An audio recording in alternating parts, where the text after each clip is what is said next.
Bismillahirrahmanirrahim. Kita bertemu kembali dalam pelajaran akuntansi. Hari ini kita akan membahas tentang jurnal khusus. Kita langsung saja lihat pengertian dari jurnal khusus. Jurnal khusus adalah jurnal yang digunakan untuk mencatat transaksi yang terjadi secara berulang-ulang dan sifatnya sejenis. Tujuan dari digunakan jurnal khusus adalah untuk mempermudah proses pencatatan transaksi dan mengurangi biaya yang harus dikeluarkan untuk mencatat transaksi tersebut. Karena nanti jurnal khusus itu dimungkinkan akan dipegang oleh masing-masing pemegang buku ya. Jadi nanti kita lihat dalam perbedaan akan terbahas kenapa disebut akan mengurangi biaya. Kita lihat apa perbedaan jurnal umum yang kita bahas di dalam perusahaan jasa dan jurnal khusus yang ada dalam perusahaan dagang. Pertama dilihat dari bentuknya.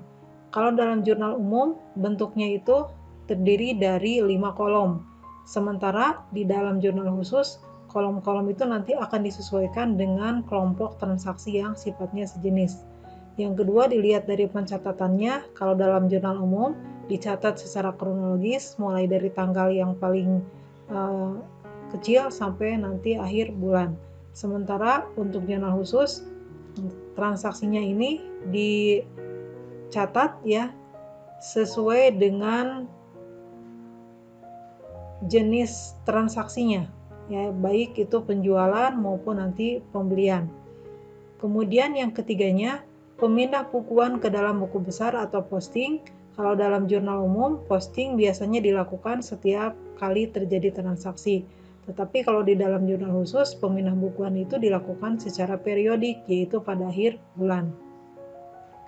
Kemudian, penggunaan jurnal umum itu biasanya hanya digunakan oleh perusahaan-perusahaan yang kecil dan transaksinya belum begitu banyak. Sementara kalau jurnal khusus biasanya digunakan oleh perusahaan-perusahaan yang sudah besar. Sehingga di sini memerlukan teknik pencatatan secara khusus. Nah, itu perbedaan antara jurnal umum dengan jurnal khusus. Nah, sekarang kita langsung saja mulai dari jurnal khusus yang pertama, yaitu jurnal penerimaan kas. Jurnal penerimaan kas adalah jurnal yang digunakan untuk mencatat semua penerimaan kas atau penerimaan uang tunai yang bersumber dari penerimaan modal, penerimaan piutang, penjualan tunai, penerimaan pinjaman, atau transaksi yang lain. Dengan catatan, ingat ya, sifatnya semuanya berupa penerimaan uang tunai. Nah, kita lihat formatnya. Format jurnal penerimaan kas itu bentuknya seperti ini ya. Nah, kolom-kolom ini biasanya disediakan untuk transaksi yang sifatnya sering terjadi. Dimulai dari tanggal, kemudian ada keterangan, ada nomor bukti, kemudian di sebelah debitnya ada 2 akun, kas dengan potongan penjualan, di sebelah kreditnya ada piutang dagang, kemudian ada penjualan, dan ada kolom serba-serbi. Kolom serba-serbi formatnya ada keterangan, ada nomor ini nanti diisi dengan ref, kemudian ada jumlah. Nah, kolom serba-serbi ini sengaja disediakan untuk transaksi yang sifatnya jarang terjadi atau hanya terjadi sekali-kali saja. Tapi kalau transaksi itu sering terjadi dan berulang-ulang, biasanya dia akan disediakan kolom seperti ini. Kita langsung saja lihat ke contoh soal. Nah, misalnya ini ada contoh transaksi penerimaan uang. Yang pertama tanggal 7 diterima pelunasan dari pelanggan yaitu UD Joy Joy sebesar 10 juta rupiah. Kemudian tanggal 15-nya dijual tunai ke UD Deanita dan seterusnya. Ya, kita langsung saja masukkan ke dalam kolomnya ya. Nah, ini kolom yang tadi. Kita akan memasukkan tanggal 7 ini ke dalam kolom ini. Kalau dilihat dari analisis transaksinya, maka tanggal 7 ini akan menyebabkan kas bertambah dan ini asalnya dari penerimaan piutang ya. Nah, maka tanggal 7 ini kita akan masukkan tanggalnya tanggal 7, kemudian di kolom keterangannya diisi dengan nama dari siapa kita menerima uang. Nah, di sini dari Ude Joy. Kemudian nomor buktinya karena ini tidak ada, kita kosongkan. Nah, kemudian ini akan menyebabkan tadi kas di sebelah debit, ya. Nah, ini kasnya di sebelah kasnya kita tulis 10 juta, kemudian di sebelah kreditnya ada di piutang dagang, ya. Nah, ini seperti ini. Nah, ini udah selesai tanggal 7 kita catat di dalam jurnal penerimaan kas. Sekarang kita tanggal 15. Tanggal 15 tanggalnya ditulis, ini asalnya dari UD Deanita, ditulis di sini. Nah, ini dijual tunai. Berarti kalau analisis transaksinya akan menyebabkan kas bertambah, kemudian penjualan, ya. Nah, penjualan karena sifatnya tunai. Ini kas bertambah 8.200.000, kemudian di sebelah penjualan 8.200.000. Kemudian tanggal 16. Tanggal 16 diterima tunai pendapatan lain-lain. Nah, ini berarti akan menyebabkan kas bertambah, pendapatan lain-lain bertambah, ya. Nah, ini karena tidak ada keterangannya dari siapa, maka kita kosongkan. Kemudian di sebelah kasnya kita tulis 500.000. Nah, kemudian ini pendapatan lain-lain. Nah, di sini di kolom ini tidak ada pendapatan. Nah, karena tidak ada pendapatan, maka akan kita masukkan ke kolom serba-serbi. Nah, tulis di sini pendapatan lain-lain dengan jumlah 500.000. Selesai tanggal 16. Kemudian tanggal 25. Tanggal 25 diterima tambahan modal berupa uang sebesar 7 juta rupiah.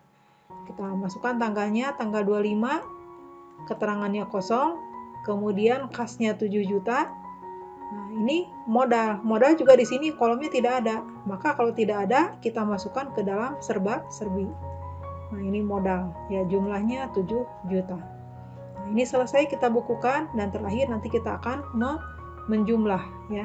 Nah, dijumlahkan per kolom. Kas jumlahnya menjadi 25.700.000, kemudian di sebelah kreditnya piutang 10 juta, penjualan 8.200.000, dan di kolom serba-serbi 7.500.000.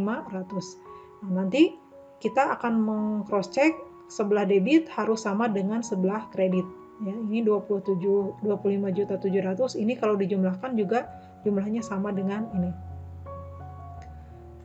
Kita lihat sekarang jurnal khusus yang kedua, yaitu jurnal pengeluaran kas. Jurnal pengeluaran kas adalah jurnal yang digunakan untuk mencatat semua pengeluaran kas, yaitu pengeluaran uang secara tunai, dengan tujuan biasanya dilakukan pembelian secara tunai, pembayaran beban, pembelian perlengkapan tunai, dan lain-lain. Format jurnal pengeluaran kas bentuknya seperti ini, ya. Di sini ada tanggal, ada keterangan. Nah, ini kolom ini tadi seperti di penerimaan kas, biasanya dibuat untuk transaksi yang sifatnya sering terjadi, ya. Ada utang dagang, ada pembelian, kemudian disediakan kolom serba-serbi, yaitu di sini ada nomor rekening atau keterangan, di sini ada rep, kemudian ada jumlah. Nah, serba-serbi biasanya untuk transaksi yang sifatnya sekali-kali saja, ya. Dan di sebelah kreditnya ada kas, kemudian ada potongan pembelian. Kita langsung lihat ke soal. Ya, ini soalnya. Nah, kita akan langsung memasukkan soal ini ke dalam format jurnal pengeluaran kas. Di tanggal 5, dilunasi utang kepada Uderona sebesar 5 juta rupiah dengan mendapatkan potongan 2%. Nah, berarti ini kita membayar, ya, kepada Uderona ini. Nah, dibayar 5 juta berarti akan menyebabkan kas menjadi berkurang, kemudian utang berkurang, dan kita juga mendapatkan potongan sebesar 2%. Kalau dibukukan menjadi tanggalnya tanggal 5, kemudian di keterangannya Uderona, kemudian tadi utangnya berkurang sebesar 5 juta, dan kas juga berkurang sebesar 4.900.000. Dari mana 4.900.000? Karena kita mendapatkan potongan sebesar 100.000. 100.000 ini dari 2% kali 5 juta. Kemudian tanggal 7. Tanggal 7 dibeli barang dagangan dari UD Surla sebesar Rp400.000 tunai. Nah, berarti keterangannya diisi dengan UD Surla, dan karena ini pembelian berarti diisi di sebelah pembelian 400.000, dan di sebelah kasnya berkurang 400.000. Kemudian tanggal 15 dibayar biaya sewa untuk bulan Januari. Nah, berarti kita masukkan tanggalnya tanggal 15, keterangannya kosong ya. Nah, karena biaya sewa ini tidak ada kolomnya, berarti dia masuk ke dalam kolom serba-serbi ya, dengan menuliskan di kolom keterangan yaitu sewa dibayar di muka. Jumlahnya 500.000 dan kemudian kas berkurang 500.000. Nah, ini selesai kita masukkan ke dalam format ini dan terakhir selalu kita jumlah. Nah, jumlahnya per kolom ya. Nah, per kolom seperti ini ya, utang 5 juta, pembelian 400.000. Kemudian nanti ini di kolom serba-serbinya 500.000, di sebelah kasnya 5.800.000 dan potongannya 100.000. Nah, nanti kalau dijumlah ini semuanya bakal sama jumlahnya antara debit dengan kredit, jumlahnya 5.900.000. Kita lanjut di jurnal khusus yang selanjutnya yaitu jurnal pembelian. Jurnal pembelian adalah jurnal yang digunakan untuk mencatat pembelian barang dagangan atau aktiva yang lain dengan cara kredit. Jadi khusus tadi ya, jurnal pembelian itu untuk mencatat transaksi secara kredit. Kalau pembeliannya dilakukan dengan cara kredit, masuk ke jurnal pembelian.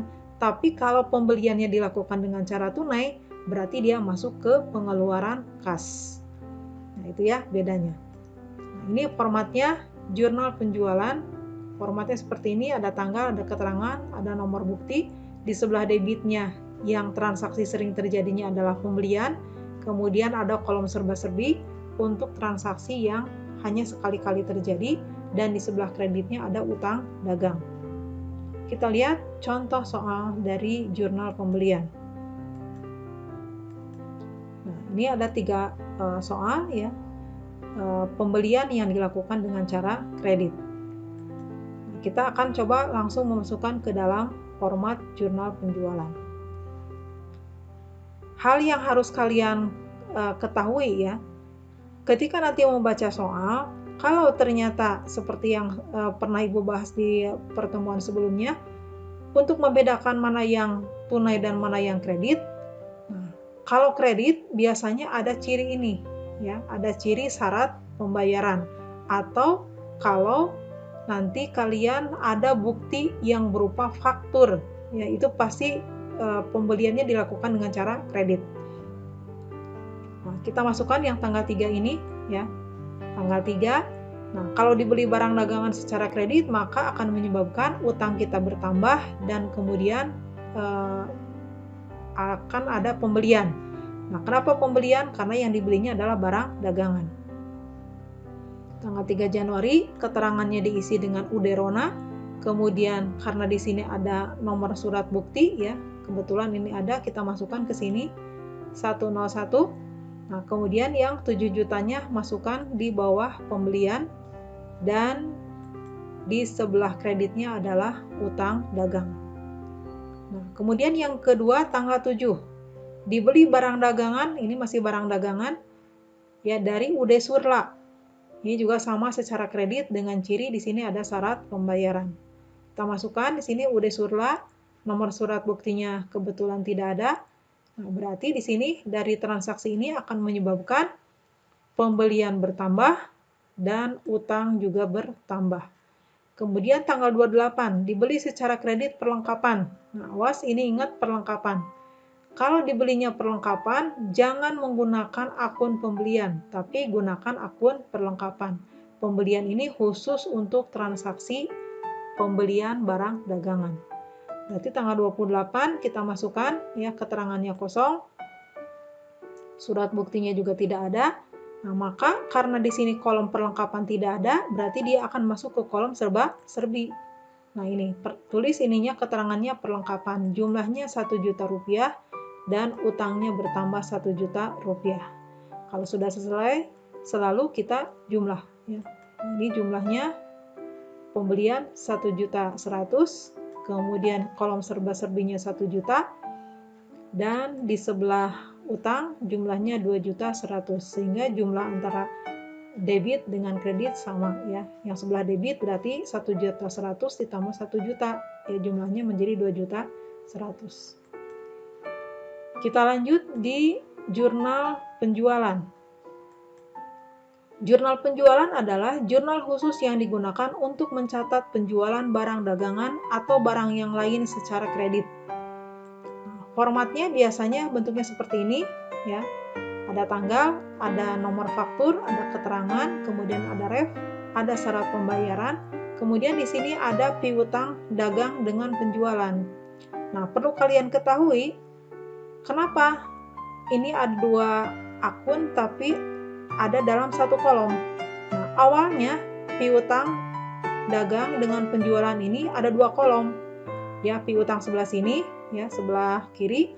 Kemudian sebelah kanannya sebenarnya di sini harusnya ada kolom lagi 1, yaitu penjualan. Tapi karena ternyata nanti jumlahnya sama ya antara debit dengan kredit, maka lebih efektif kalau disatukan ya, kalau disatukan. Kita lihat nanti di contoh soal. Nah, ini contoh soalnya, dijual 50 buku ya, seharga Rp4.000 per buku kepada Udesun secara kredit dengan syarat 1/3 N30 dengan nomor faktur 102. Kemudian tanggal 15 juga sama, dijual kredit kepada Udedeanita 8.200.000 dengan syarat 1/3 N/300 dengan nomor faktur 105. Nah, kita masukkan ke dalam format dari jurnal penjualan. Tanggalnya tanggal 5 ya, kemudian nomor fakturnya di sini kebetulan ada nomor 102. Keterangannya di sini ada Udesun ya. Kemudian refnya kita kosongkan dulu. Kemudian syarat pembayarannya yang ini kita masukkan ya, seperti ini.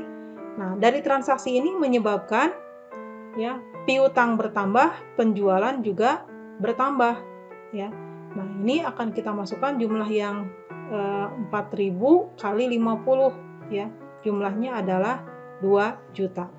Nah, 2 juta ini artinya nilai ini ada di sebelah debit piutang dan di sebelah kredit penjualan dengan nilainya sama 2 juta baik di piutang maupun di dalam penjualan gitu ya. Kemudian tanggal 15 juga kita masukkan, tanggal 15, kemudian nomor fakturnya 105, keterangannya ada UD Deanita, kemudian syaratnya 1/3 N30, ini maaf bukan 300 tapi 30. Nah, kemudian di sini jumlahnya 8.200.000. Nah, kita masukkan di sini. Nah, ingat tadi 8.200.000 ini menunjukkan piutang di sebelah debit dan penjualan di sebelah kredit dengan nilai sama 8.200.000. Ini selesai. Nah, kemudian kita jumlah ya, jumlahnya 10.200.000 ya. Kemudian jurnal khusus yang terakhir adalah jurnal umum atau disebut dengan istilah memorial. Nah, jurnal ini biasanya digunakan untuk mencatat transaksi yang tidak dapat dikelompokkan ke dalam jurnal khusus penjualan, jurnal khusus pembelian, jurnal khusus pengeluaran, ataupun jurnal penerimaan kas. Nah, jadi transaksi apa saja yang tidak masuk ke dalam jurnal yang 4 tadi. Nah, ini transaksinya adalah transaksi retur penjualan, transaksi retur pembelian, penyusutan harta tetap, atau nanti ada pemakaian, perlengkapan, atau penghapusan piutang. Nah, format dari jurnal umum sebenarnya tidak begitu beda dengan jurnal umum yang kita kenal di dalam perusahaan jasa. Formatnya masih seperti ini, ada tanggal, ada keterangan, ada ref, ada debit, ada kredit ya. Masih formatnya seperti ini, ada 5 kolom. Nah, kita lihat di soal yang masuk transaksi ke dalam jurnal memorial atau jurnal umum. Nah, di sini ada 2 transaksi. Yang pertama, diterima pengembalian barang dari Udesun sebesar Rp50.000. Nah, ini berarti retur penjualan ya. Kemudian tanggal 31 dikembalikan barang kepada Uderona atas barang yang dibeli pada tanggal 5 Januari. Nah, berarti ini returnya retur pembelian. Nah, kita masukkan ke dalam format jurnal memorial atau jurnal umum.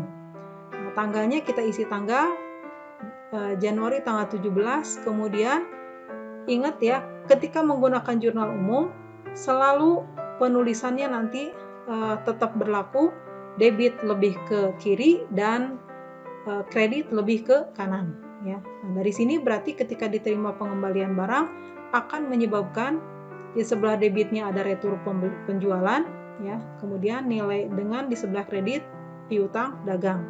Kemudian jumlahnya di sebelah debitnya 50.000 dan di sebelah kreditnya 50.000. Ingat ya, ini posisinya selalu seperti ini, ya, seperti tangga yang menurun. Kemudian tanggal 31 kita masukkan juga.